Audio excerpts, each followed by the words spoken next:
The heck?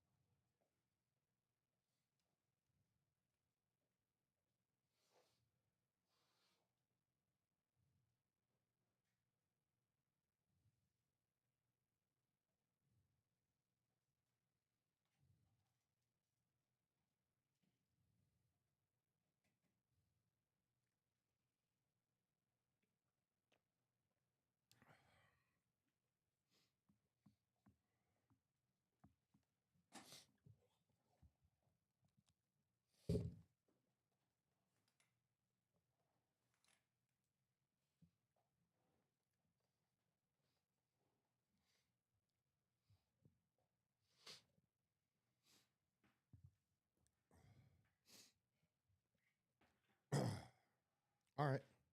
Good to go? Yep. Let's do this.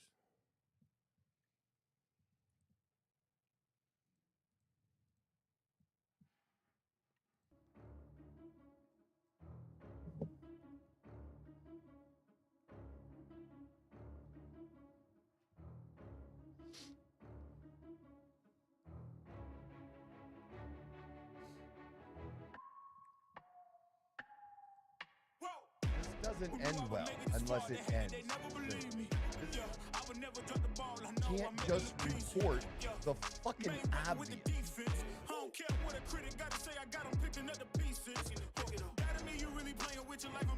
Just a motherfucking jump. Just go. And here we go. This is the Outlaw Apostle Podcast. I'm your host, Troy Neff. I'm the fucking guy and the other fucking guy in the room making it all happen. The podcast producer, Leo. What up, Leo, man? buddy. Yeah, man. Yeah, good morning to you, Troy. How are you doing today? Man, this is how winter should be. A sweatshirt. No snow and a sweatshirt. I can totally dig this shit. I love it. I do not miss the snow whatsoever. In fact, I take a little bit of pleasure in seeing all that snow back home and that I'm not there. Not shoveling the driveway in the morning. Nothing. There is, snow is beautiful for maybe an hour. And then her size. Well, and then it's just nasty. It melts, It gets all black with all the tar and all and that on the street. When I was younger, there was a transformation in tennis shoes from mesh or a fabric into leather. Leather became a big deal. Started to when I was in about 6th grade was the transformation. And the cool thing was to have leather shoes, and it stayed that way for quite a long time, really. But over the past number of years, mesh type shoes have been, more popular, or it's a mix. Yeah, you still wear leather shoes, but there's definitely especially in the running type shoes or that kind of thing, definitely more mesh type shoes that when you're in Ohio, that shit just goes right through, and your socks are soaked, or you're stepping and jumping and like you're playing, hopscotch or something. Like it's crazy just to get from your car door to inside wherever you're going. And yeah, I don't miss that either. Not at all. I was just thinking about that because today, I think the high today is supposed to be about 62 or 63. And then maybe later over the course of the weekend, we'll be back up to the higher 60s. But we've basically reached that time of year here in Arizona where it is the 60-degree weather. Now, when we get to January, instead of the high being 69, it's going to be 61, 62, and the low will be 40. And, occasionally overnight it might get to 38 or something, but we're pretty much there. This is it. Thank God. It took a little bit. It took a little longer than usual, but we are there for sure. Yeah, it did. Like summer lasted this year. Like, we're just experiencing it. It dragged out. Thank God. It's a beautiful thing. It's a beautiful thing. So a few different stories I want to hit today, but right at the top of the list, I just recently got into a little back and forth. There's a guy that's on my Facebook page. I like the guy. He's into fitness. He posts a lot of good stuff, but I do have a disagreement with him when he posts things or shares things that other people have posted in regards to the GLP-1s, in, the Ozempic and, Manjaro and these kinds of drugs, because he's in the camp more, I would say, of the type of fitness person who just thinks you should suck it up, that's what you should do, that you just need to count, your macros, you just need to count your calories, and you're just too lazy. You don't want it bad enough. And I'm not saying there aren't people like that. There's always people that say they want something and aren't willing to do what it takes to get it. That does happen. And doing any of these GLP-1s, which are a fantastic tool, and not making a lifestyle change is a mistake. It's a mistake. And I really push that hard on my clients at the very beginning, because I'm not saying people can't lose weight, that they can take high doses, and people can lose weight faster if they don't listen to me sometimes, but they're not losing it right. They're not losing it in a healthy way. They're not losing it in a way where they're going to be able to keep it off, because there's just certain things that are true with it. These GLP-1s are simply a tool to aid people in making that lifestyle transformation. And he does believe in making a lifestyle transformation, that's what it takes. But some people need help. Some people aren't just grind it out, suck it up, gym rats. They just go, or just grind it out. Look, Dawn did that. She ground it out, man. Just that discipline. But how many people have that discipline? It's not the majority of the public. If it did, we wouldn't have the many different situations that we do have. It's just not there. They just don't have it. There's a reason that the top 1% are the top 1%, because they're willing to do things that other people, maybe it's not that they're not willing to do. It's they just battle that they can't do. And I don't like to compare it to drinking. I am a recovering alcoholic, been sober 17 years, but there are, some similarities,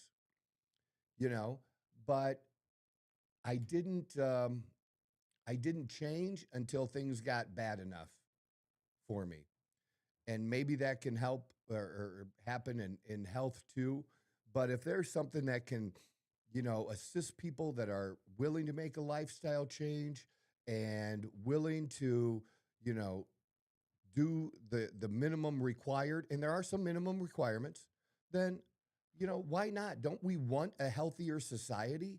And I think there's enough bad information out there about these GLP-1s and how they work that I don't mean to take it personal, but I guess I kind of do. That I push back when people push these kinds of things that, oh, these people don't want it. They just want, you just got to be tough. And the conversation centered around this short little video that also talked about the body positivity movement. And the body positivity movement is total bullshit. Okay? There is there is nothing positive, right? There's nothing positive health-wise for somebody being obese. It doesn't make them a bad person, doesn't make them evil or anything like that. But the whole like, oh, you're okay, you can just stay like that. No, I'd prefer that you get healthy. And I think that you will enjoy life more being healthier. Doesn't mean you have to be a super skinny model. It doesn't mean you have to have big muscles or, take things to the as far as you can push them, like Dawn just did, like I've done in the past. And right now, I'm hovering right between 13 and 14% body fat. I could be a little leaner and show more abs. I could. But at 13, 14%, I'm at a comfortable weight of about 200 to 202 pounds. And it's a healthy weight for me. And I get to enjoy life a little bit when it comes to food. I don't have to make dramatic or just the most, uh, I don't have to make the most extreme types of choices and avoid things. Um, if I do those types of things, I do it for a period of time. I don't do that, forever. Dawn and I just recently went out to eat this past weekend, and we had dessert because that's what we usually do. Before she decided to compete, she was in great shape, and we would go to Scottsdale maybe once a week, sometimes twice. But we'd go to Scottsdale to have a nice dinner. It's where the best restaurants are, and we'd get dessert at the end of dinner, and we were still fit. But we do make other choices to make sure that that kind of thing works in our. We know if we're going to a ball game, that we might not have choices of the most healthiest foods. So that affects how we eat before we go to the game. And if we can fill up a little bit more before the game on some good foods, it keeps us from eating the not so good foods when we're at the game. Things like that. So we just work it into our life and our lifestyle, and we don't count calories. We count protein, the grams of protein we eat in a given day, and we weigh ourselves every day. And so we're always know what track we're on and where we need to make adjustments. But it's not our focus where it would be if like, look, some people can do that, where they're spending all their time, counting all the macros, where they're counting all of the calories, and they're look, if you have time to make a bunch of meals and do that stuff, that's great. We just our lives are busy enough. We don't do that. That doesn't mean we won't prepare some ahead of time here and there, with the way that we cook or have things, because there's just two of us. Try to spread some things out and have some, pre-made meals all done up that we just have to heat up. But just you having all your life focus around that. I mean, we are in the fitness business, and we are able to do very well and yet not have it something that we're thinking about or doing all of the time 24/7. It's just too much. And it's too much for a lot of people. And I don't want people to think that they have to do that either. That's not a good thing, at least in my view. It's not a good thing for people to think that. So these tools work. But anyways, I comment on the post, and I was real honest. Like, I didn't like the post. I think it was, and attacking, and other people took it the same way, attacking people that need a little extra help, and it served no good purpose. And so then I get back into a back and forth with this fitness dude who it doesn't look like has ever been overweight, although it does look like he found one of my favorite things, testosterone, over the last few years, and that's great, man. That's great. Build some muscle. I love it. But things just get personal. Like, I'm okay with that. I'm okay pushing back and going back and forth, with people like that, because I just think it's a shitty way to treat people. I think it's a shitty thing to, especially when, how much do you know about this, that you have this opinion? Because if you truly understand how it works, if you listen to somebody like Dr. William Seeds and understand the many benefits of these GLP-1s, these peptides are just fantastic. They just are. And every drug, including aspirin, has potential side effects. I just did that with some people recently, shared that information. I listed off all these potential side effects for aspirin, but I didn't tell them it was aspirin, and asked them what they thought about the side effects of this particular drug. And they weren't very enthused. But you know what? 98% of people don't experience it. 98%. A small number of people can't take aspirin. So just because something has side effects or potential side effects doesn't mean you're going to experience them. And there is a way. I think the message that I like and the message that I send to people and I want people to get is that you do have to make a lifestyle change and that you do have to do things right. And if we want to criticize anywhere, let's criticize the doctors. Let's criticize the doctors who aren't instructing their patients on how they need to eat. I don't give people a specific diet, but I give them a framework of what that diet needs to be. And that diet needs to, first and foremost, if you're going to be eating less, needs to be protein-based. And there's a minimum amount of protein that you should be eating. And my calculation is 70% of whatever your target weight is, at a minimum, should be protein, in grams of protein. 70%. And it's not that hard to do, and it's not that hard to track, and it's something people can do without being overburdened, right? And then people get rid of the junk, and you know what the junk is. You don't need me to tell you what the junk is. You know. You just know. Just find a way. What are the whole foods that you like to eat? And snack on those. Snack on those.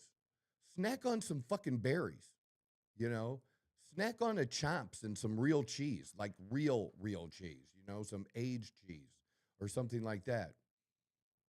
Just eat real food. And what you can't get in from real food as far as protein, you need to drink it, either in a whey protein powder or in a pre-made drink like Fairlife or Premier Protein, any of those. There's lots of good ones out there. And I'm going to be posting on my Facebook if you guys want to check it out. I'll put it up today. I'll make a note to do that today. I'll put it right here today. That some other protein options. So I had a client that needed some other protein options because she was a little bit over the meat. So what other things could she do? And I came up with a nice list for her that she's like, man, this is so helpful. And if it helped her, it probably can help some other people as well. Whether you're using one of these GLP-1s or not, this list can definitely be a good thing. But again, pushing those kinds of things, pushing against doctors who are not telling people that just eating less junk, okay, you likely can lose some weight, but if you don't get enough protein, you're going to lose muscle. You're going to lose muscle. And you're not losing muscle because of the Ozempic. You're losing muscle because you're not eating enough protein and you're not exercising. And there's two minimums when it comes to exercise. One is better than the other. You need to do resistance training. That can be at a gym, lifting weights. It can be using bands at home, maybe even, body weight exercises, whatever. But some type of muscle building resistance training. You need to do 30 to 40 minutes twice a week. That is the fucking minimum. And for a while, I never used to give the minimum.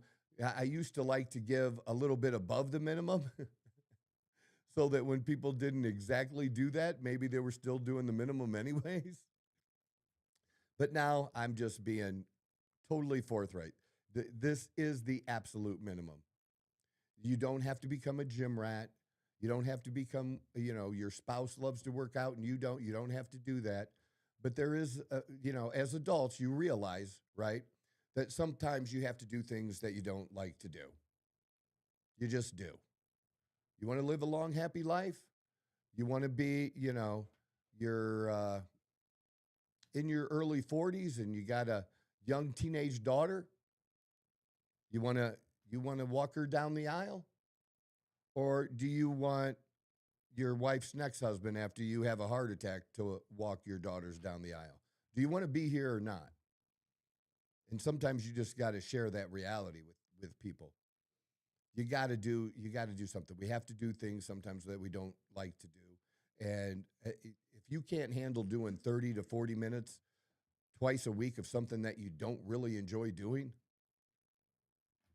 then I don't have anything for that.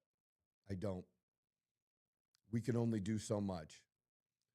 But people who are willing to do that, I'm willing to help and show them. People are willing to change their diet. That too, lifestyle change. And then the other thing is if there's physical reasons that they cannot do weights. I mean, my dad is not, he needs little help walking. He has the motorized thing, and then he's, got his little helper and everything. But I did find him one machine for him at Planet Fitness that he was able to do even with all the other issues that he had. And it was great because he'd be working his legs and his arms at the same time. It was kind of a whole body thing. And just doing 15 to 20 minutes of that and building up to that. Start at 10 minutes, just starting. And it gave him something as an older person, something to do every day. It gave him a reason to, go out and get outside and get some vitamin D and, a reason to be somewhere. And, it's not good as people age to just be secluded. It's not. You want to be around people. You need to be around people. We're meant to be around people. But the other thing is, that machine was actually better for him than a treadmill. He couldn't do that. But the other thing is walking. It's walking. If for some reason you can't handle, for whatever reason, doing the resistance training, then you need to walk. And you need to walk, start at 20 minutes, get to 30 minutes, 5-6 days a week. And you'll have a better chance of retaining muscle. Not as good as the lifting and doing the resistance training, but it definitely is better than doing nothing. So those are the choices. And if you can't do those, then, there's no miracle out there. This is as close to a miracle as you're going to get. This is as close as you get, is this. And I bring all that up just to add to that now there is a Ozempic 2.0 on the way. And the new versions of Ozempic that are coming out that are waiting for FDA approval are pill versions. But here's the catch. Here's what we already know. The pill versions do not work as well as the injectable. And so I'm not going to recommend that to people until they have a product that is good as the injectable, and they might not do that. It might not be, close. It might be, we might be really far from that yet. What's the difference between the new and the old Ozempic? How you take it, and injectable versus oral. That's it. You just No, like chemical that's it. difference or anything like that. That I don't know yet because I'm just seeing that it's being done this way. But they got to do something to it to be able to make it go through your system and not just be destroyed, basically. Some medicines just don't do well going through our system where it can benefit us in the same way that an injectable would. So that's the deal with this. And we're still going to have the other same problem is even with, this oral, it's still going to be important for people to know and be told how they need to eat, what they need to do eating wise, and what they need to do exercise wise. And that exercise goes for any type of weight loss somebody's trying to do. If you're trying to lose weight by, eating a different way, using a different method, I don't care if it's keto, I don't really give a shit what it is. You're going to lose muscle if you don't do what it takes to not lose muscle, which is you got to do some resistance training and eat enough protein. So that's just with any type of weight loss program. Because obviously, if somebody is not using one of these drugs, they have to do the same thing that these drugs do, which is the goal is eating less and eating better. That's the two things. Eating less, eating better. I'm just trying to keep it real simple. Real simple. And I just look around every day and I just see people, man, I wish I could help that person. I just see someone walking in front of me, like how much better would their life be if they were able to be more mobile and more comfortable mobile? I mean, carrying around all that weight, and especially as you age and your bones and your knees and your legs, man, there is nothing about that shit that's comfortable. Nothing. And I just care. I don't know how else to put it. I just care. But be on the lookout. You're going to start hearing more stories about this. And again, when things are done in a way that I think that it's a good way, that when it's as good as what's available now. I mean, I just don't understand the people that look. It's just not that important to you. If a small diabetic pin is stopping you from using it, then that I'm sorry, that I don't understand. I really don't. It's not that big a deal. Honestly, it's not. Now, I know some people are needle averse, but come on, man. It doesn't get any smaller or easier than that is for that. So, the pills, maybe we'll have to see, which companies come out first. I think Eli Lilly is one of them that's going to be out first. So, but in their testing over the course of a year, the percentage of fat loss was less using the pills than it was using the injectable. And does it matter if it costs less? If it costs less but doesn't produce as good a results, then you're going to have to be on it longer, do it longer. Look, I already try to get people to do things the right way. And when people need to lose 50, 60 pounds, I'm telling them that it could be a year to do that and do it right. Losing a pound to a couple pounds a week. I just heard somebody was saying that they lost like 21 pounds in 2 weeks. And man, that's just way too fast. That's just way too fast. That is not, they're going to end up with extra skin they don't like. It's just not a good way to do it. And so with the pill, it would be even longer if it's not as effective as what the needle is. But again, you need to put that into perspective. You need to understand how long it's going to take to be done right, and that's just part of the process, so that you can feel like, I know you want to lose the weight in 3 months. I know, who doesn't? But people, there are people that I've helped and worked with that have been on a journey that was a year and a half, 2 years.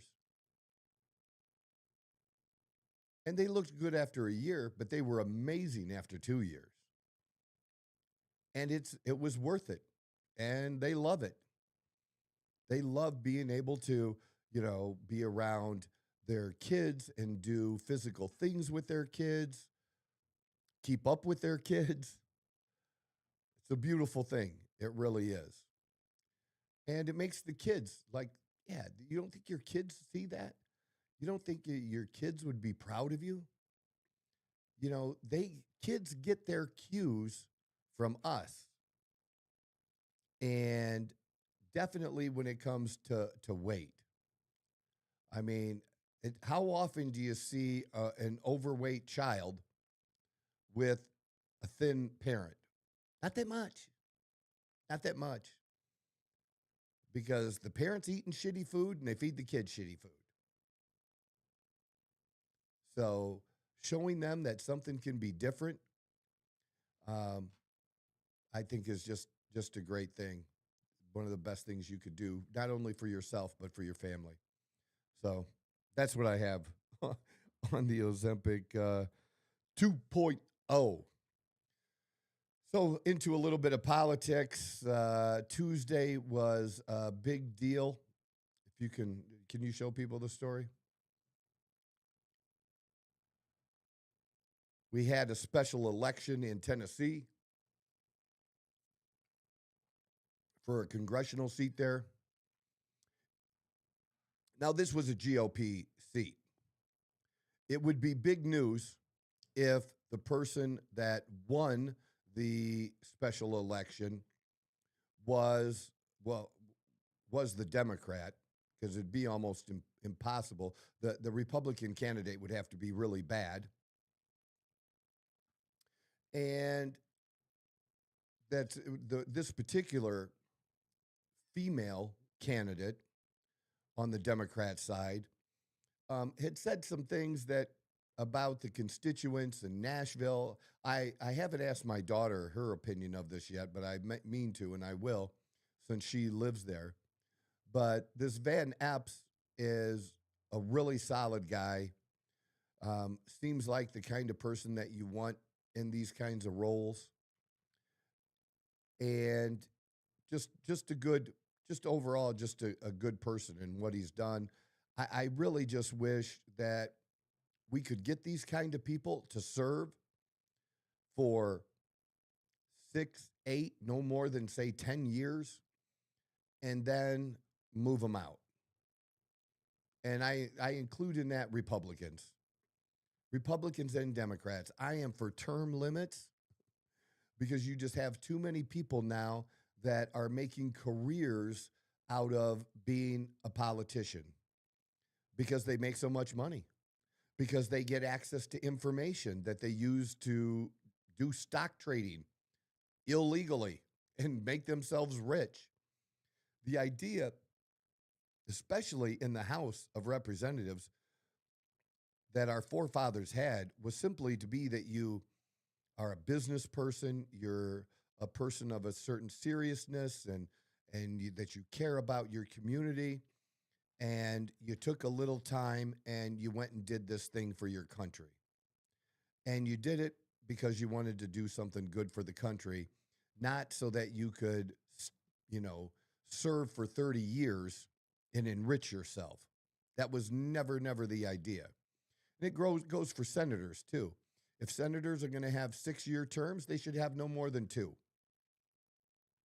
And if you want to, serve, say, 6 years in the House and then try to get a senator seat, I'm not against that. I'm just against Republicans and Democrats being around for 30 fucking years at the same spot. It just wasn't meant to be. But I just thought what was interesting about this is how it was reported, even on Fox, even. Like this woman who just doesn't come off as very nice, that I was really surprised that they kind of, well, she didn't win, and it really wasn't close. I think the percentage difference was maybe 8 points, maybe 10, but somewhere in that area. But I guess the margin had been bigger previously. But you're talking about for a special election. That in and of itself is different. It's hard for both parties to get people to the polls during a special election, let alone, it being an off year or, midterms. Midterms, the number of people who vote during midterms is not as great as when, there's a presidential election on the ballot. That's always the biggest turnout. And turnout is what really determines the whole thing. But it just seemed to me they were reporting giving her kind of kudos when I don't know that any kudos were deserved, because the margin of victory was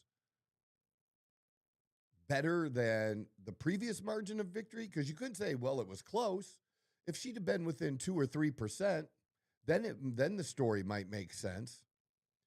But it's just the way they frame things when they talk about one party versus the other. And it's even true on Fox News. People think that Fox is this conservative news organization, and many times they're not as conservative as you would think. Besides their opinion people that they have on, like a Laura Ingraham or Sean Hannity or something like that, everybody at Fox is not that as far right as what we would say, traditional Republicans would be at all. And you could just tell by how the reporting goes and how it's shared. But it's important that we held on to that seat, and we did. Trump jumped in towards the end and helped him keep his lead. I think Speaker of the House, Mike Johnson, I think he jumped in too at the end of the week to kind of push things along and encourage people to get to the polls. This is how we change things. People always want to know what they can do. Are yelling at each other online is not going to change a thing for either side. You have to vote. And I still want to believe that voting matters at least a little bit. I think that the system is rigged in many ways, and that I wish that voting was more important, if that makes sense, than it is, because of it being rigged the way that it is. I wish that, but it's the only thing we can do right now, and try to push the people that we do elect to do some things that they're not going to want to do. They have no incentive, right? None. They have no incentive to, term limit themselves. And, there's got to be another way, whether it's, getting it onto the ballots in another way that the American people can vote and do something like that. There's got to be something. But at some point, we have to say enough is enough, that we want change, and change that makes a difference in our lives. Because I got to be honest here, that I just saw this headline this morning that Trump pardoned a Democrat representative, Henry. I thought people pronounced it cellular, but I don't really know how to pronounce his name, honestly. So if I'm jacking it all up, I am. But you guys know what I'm talking about. But he was uh, convicted of receiving bribes in the range of him and his wife of around 600,000. And Trump has pardoned him clean, and it's announced. And he did just. It doesn't make a lot of sense to me. He did also pardon some other leader that was into the drug cartel and pardon them. And it's like, well, are we fighting a war on drugs? We're bombing these boats that I don't have a problem with, but then we're pardoning someone that was a part of that whole thing. And you know what? If the Democrats want to shoot each other, so to speak, then okay, let them do that, because I know that Henry spoke about the open borders under the Biden administration and was opposed to the open border policies of President Biden, and the left went after him, and this is how they went after him. Well, just because you like what the guy said about closing the borders, is that enough a reason to pardon him? If he really did this and due process was given and he did have a trial and he was found guilty. One of the things that I want, and I think a lot of Republicans are struggling with right now, and we've been struggling with it for some years as well, going back 10 years easy, back into the Clintons even, and Hillary running. The Trump the first time around, he used to say, lock her up. And then, he's like, that's not good for the country. And I don't disagree with that. But what we do want, and what we still want as conservatives, just regular people like me, not politicians, but just conservative Americans, what we do want is accountability. And we were hoping Trump was going to give us that accountability, that he was going to go after some of these people. And some of these people went after him. And they went after him in ways that if we don't hold these people accountable, they can do it again. And they should be aware of the fact that people on our side are going to decide to do it to them. And it's not a good thing for either side to do. Neither side should use the FBI or the CIA or any of our investigative bodies like that, or the Department of Justice. Nobody should be able to do that, to go after a political opponent. And that's been done. And we haven't seen people held accountable. In fact, we've had people get paid. You had a couple of the FBI agents that were saying all kinds of terrible things about trying to hurt Trump's chances, and they were part of that mechanism where that was all going on. And they got fired from their jobs, but they also sued and won some money. I don't even get that, how those people were able to do that with what they did, and how bad what they did was for everyone, for the country. But that's what we see. And what we're not seeing is that the accountability. We wanted people held accountable for still today. I know I'm not alone. Maybe we should put up a poll, and the three of you that watch the show could vote. But yeah, how many of you are like me? Drop it in the comments. Feel like that we still want people held accountable for COVID and what was done during COVID. And not just to have the lies exposed, but the fact that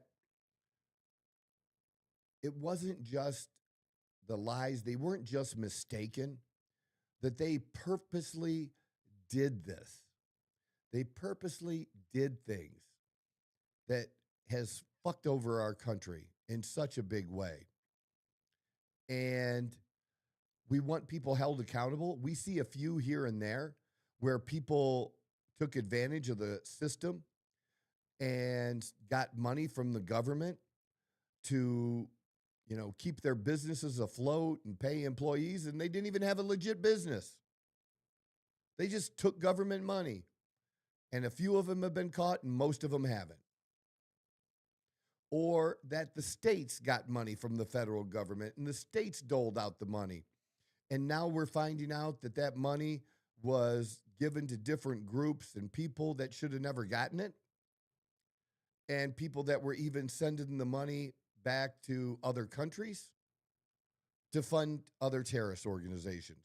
I mean, this story that's been unfolding this past week started, I think, at the end of last week about Minnesota and the money that people were, these immigrants who were getting money from the government and where they were sending that money to and getting money that they didn't deserve or qualify for. I mean, I don't know. I look through that lens, right, of America first, and I have a problem. And I don't know how many Democrats feel this is a problem, but if you're for helping people, why in the world would you be for helping people who are not Americans first? Why would you not want to take care of our own first? And then if we have extra money, and we don't, if we have extra and we can help others, let's do that. Let's do that. But let's not do it if we can't. And let's not do it. Let's not do this thing where we're handing out money to people who are illegals when we have our own people who are suffering, who need help.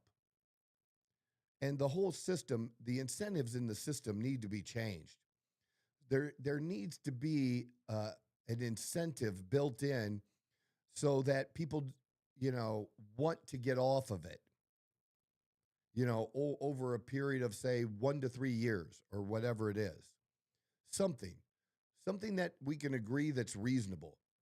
But staying on this for years and years is not good for those people.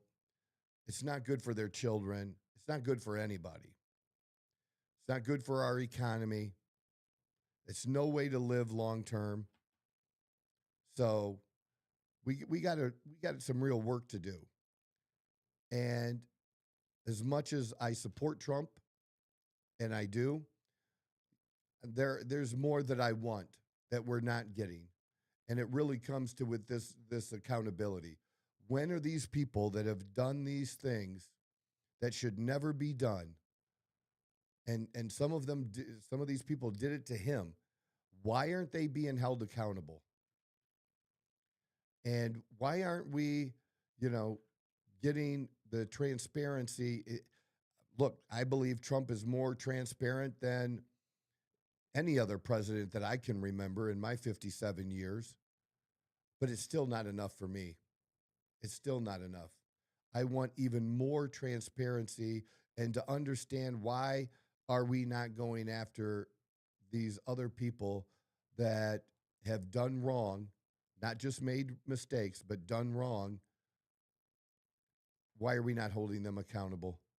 Why are we not using the system, the legal system to address this? I just, honestly, I don't get it.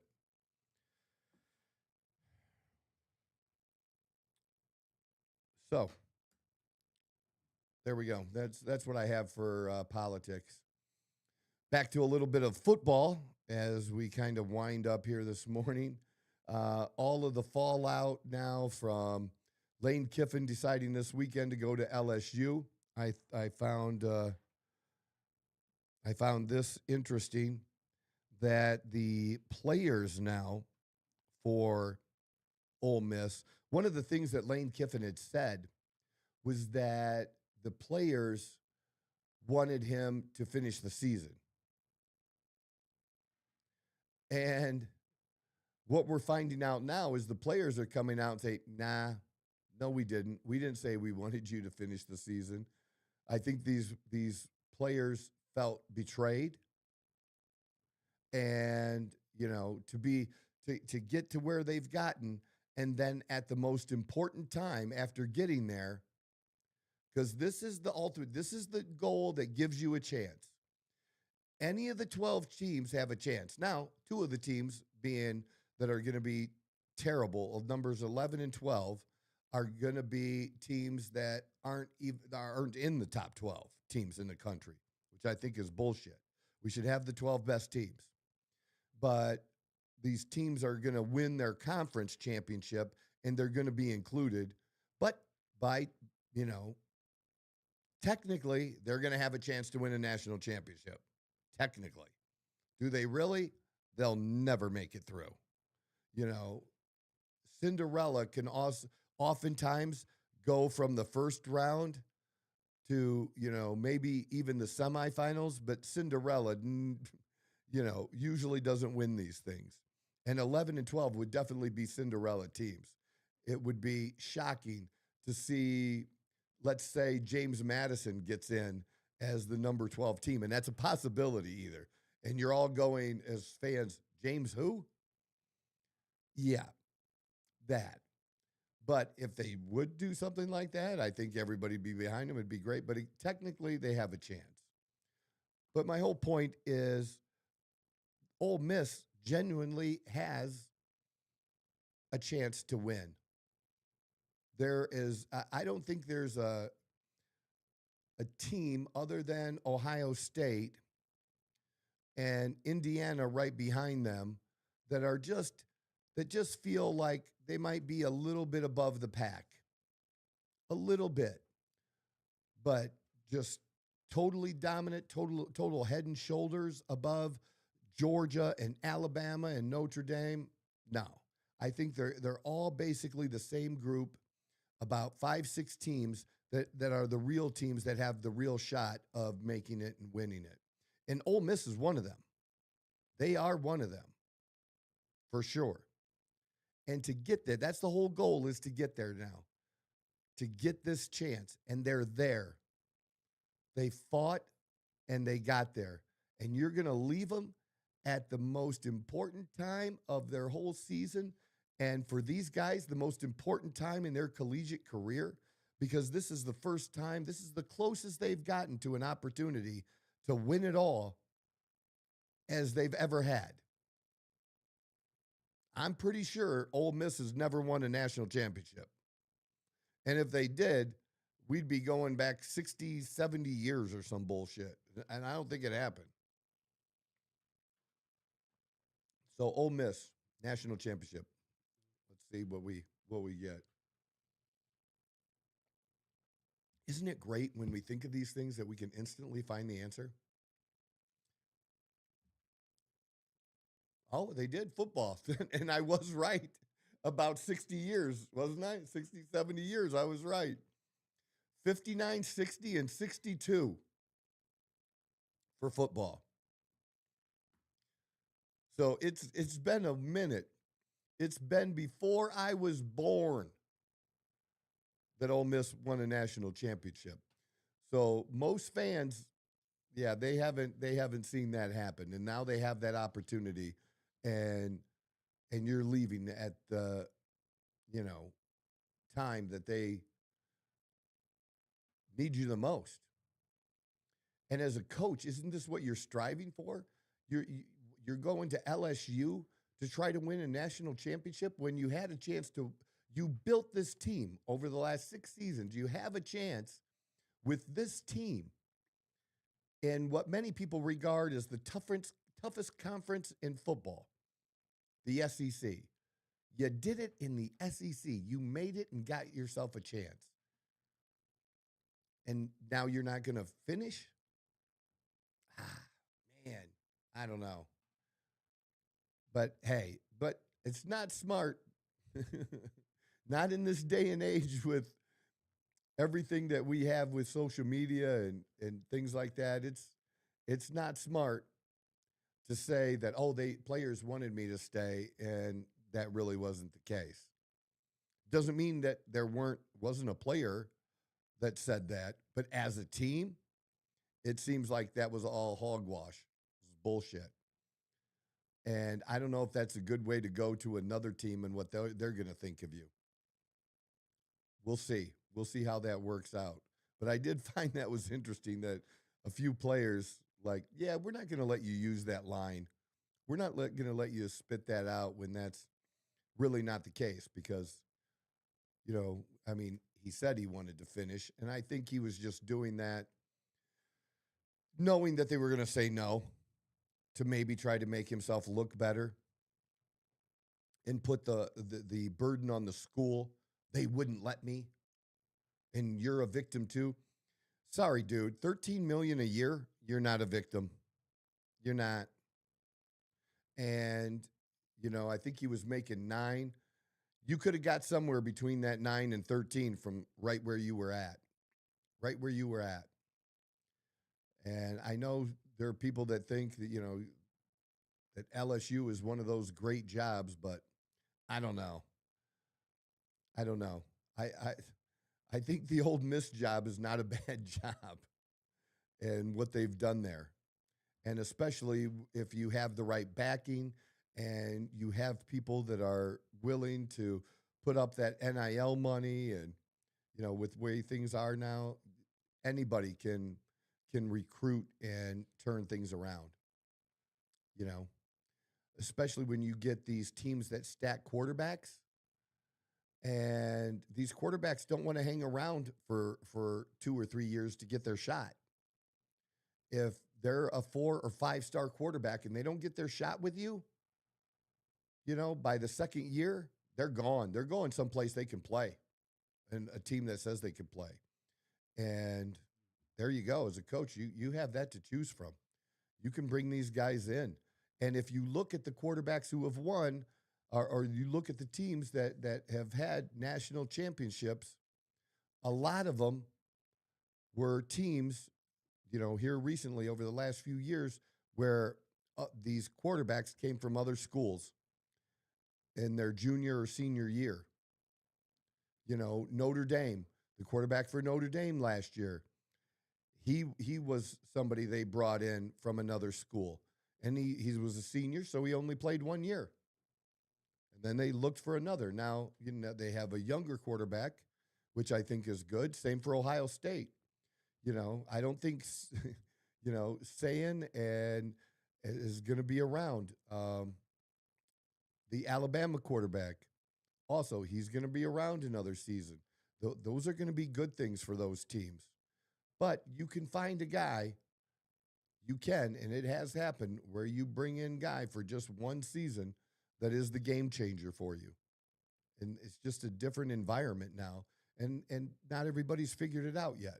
And there's more changes probably to come. But Ole Miss, I don't know. There's a lot of people not going to be rooting for LSU. I think you can have more people hating on LSU now. But they got what they want. We'll see how it all works out. I think it's a great opportunity, and glad to see that that they handled how Ole Miss handled it, and were able to make an existing coordinator the head coach, not just an interim coach, but the coach. And I think you'll see the players rally around that coach for this playoff, and maybe they make a run. It'll be fun to watch. It's going to be a fun, exciting time anyways with these teams in. And the only, we're going to have to listen to Miami fans cry the whole time, but Miami's not getting in. It's not going to happen. Beating Notre Dame is not enough. You beat Notre Dame by 3, first game of the year. And then you lose later on. Yeah, losing to unranked teams matters. Losing to ranked teams by 3 points and by 1 point at the end of the game, which Notre Dame did, there are losses that are better losses than others. That's a good loss. Playing a top 10 ranked team and only losing by 1 point at the very end.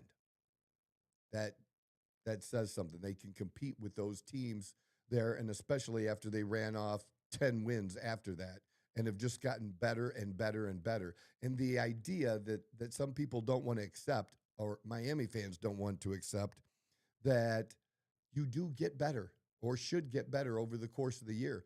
But we've seen it go the other way. We've look at what happened to Florida State. Florida State beats Alabama, and then it's they blow up the rest of the season. So it goes both ways, and Miami's gone the wrong way. They're still a good team, but not good enough. Not good enough when you compare it to the other top 10 teams, and the top 10 is what matters, because like I said, the conferences take over for the fourth and fifth conferences, getting an automatic bid. So that's what happens. That's my football take. Thursday night football tomorrow. I don't even know who's playing tomorrow. Who's playing Thursday night football tomorrow?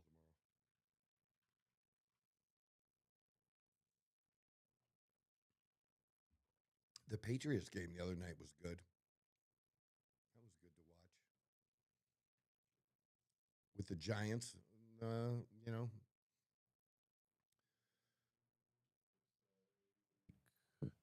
We have the Cowboys and Detroit Oh, Lions. yeah. That's so huge for both teams, man. Huge, huge, huge, huge. Because the Lions have been struggling after losing both of their offensive and defensive coordinators from last year, who became head coaches and are doing well.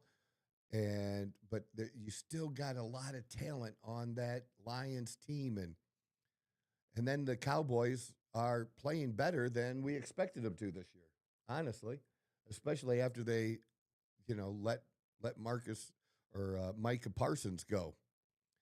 And what would they be like if they still had him too? But they're definitely playing better, and offensively, they got some great weapons. And if they get a little bit of a run game going, that offense is going to be dangerous. And Dak is having a solid season, one of his better seasons, I think, of his career. So that's going to be a hell of a game. And I think it's at Detroit too, isn't it? Yeah. Correct, yeah. Yeah. Okay. So that'll be fun to watch tomorrow for sure. For sure. All right, guys, we're going to be back on Friday. You can find us here somewhere around 9 o'clock on Monday, Wednesday, and Fridays. Check us out on TikTok, Instagram, Facebook. I said TikTok already, right? Yeah, so I said those. And Substack. And X. And X. We're trying. We're building it up, and we appreciate you helping us do that. One other quick thing I'll just share with you, Leo, and the audience too. I was listening to PBD on the way in to doing the podcast, and he was talking about the PBD podcast, and I believe it was about over 10 years ago. Over 10 years ago. So I think they started the podcast of they started Valuetainment somewhere around maybe 2013. And not number of subscribers, just number of views. The number of views that Patrick said that they got in their first year of doing it and that they were ecstatic about, like 130,000. Just views. That's really not that many. But they were happy with it. And then, how it grew, and then in, getting to like 1 million in a year. 10 years later, it was 1 million.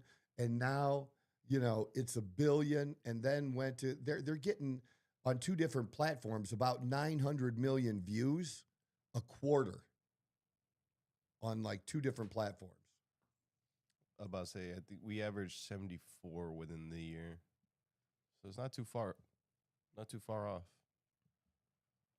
Yeah, I'm just saying, like, people really don't understand how long it takes to do that. And when they started, the podcast, was typically just voices on Spotify. It really wasn't, video. Most podcasts were just you listening. So big changes. And I wish I had gotten in sooner, because I've always loved doing this kind of thing. But I didn't. We started now. And, I love hearing those kind of stories because it just, reaffirms with me that the secret is one thing. Don't give up. Don't give up. Don't quit. That's just life. Don't quit. Just don't quit. And people are going to say things to you on that journey, and they're going to make fun of it. They're going to make fun of you on your weight loss journey because how much weight have you lost? You only lost 5 pounds? People are going to shit on that kind of stuff. Just like they're going to shit. How many subscribers you have? They're going to shit on that kind of stuff. And you got to be able to be willing to take it and use it as fuel and just keep going and don't quit. So don't quit. Have a great week. This is the Outlaw Apostle Podcast. I'm your host, Troy Neff. I'm the fucking guy. Whoa. Who knew I would make it this far? They hated, they never believed me. Yeah, I would never drop the ball. I know I make it look easy. Yeah, Mayweather with the defense. I don't care what a critic got to say. I got them picking up the pieces. That to me, you really playing with your life. I'm about to come and run it all back. I'm the new